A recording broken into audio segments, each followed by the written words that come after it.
Kamusta mga kababayan? Nalalapit na naman po ang SONA ni BBM at napapanahon upang kalampagin natin ang Maharlika Investment Fund.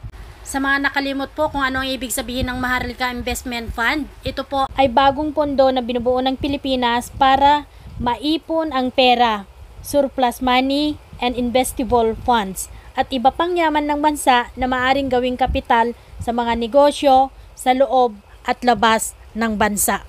Nasaan na po ang 75 bilyong piso? Ang 75 bilyon kung saan ang pundo ng Maharlika Investment Corporation ay kinuha sa Philippine Development Bank, sa Land Bank at sa National Government. Kaya karapatan ng mga Pilipino na alamin kung saan ginamit ang perang ito, kung magkano ang kinita at kung hindi man, kung magkano ang nalugi.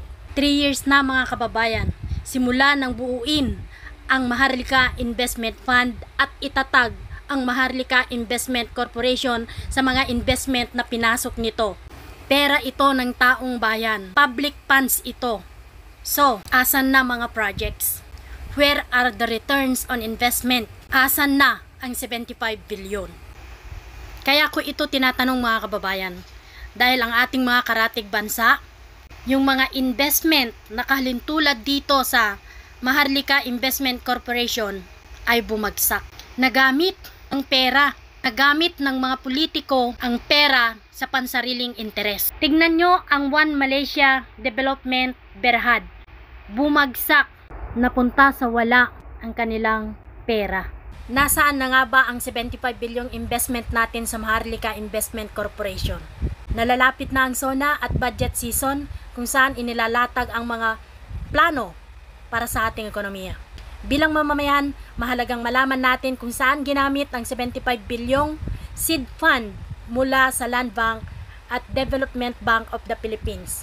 Hinihiling natin sa Maharlika Investment Corporation na kanilang linawin ang lahat na investment natin, kabilang ang pondo sa NGCP, $1 billion private equity fund at bridge loan para sa Makilala Mining. June 2023, nang huling marinig natin ang about Maharlika Investment Fund.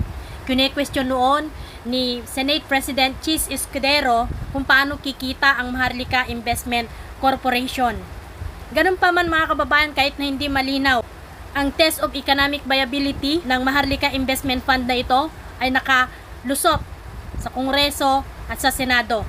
At nagkaroon tayo ng saligang batas, Maharlika Investment Fund Law, Republic Act 11954. Question po ni Chis Escudero kung paano kikita ito kung gagamitin sa infrastructure project.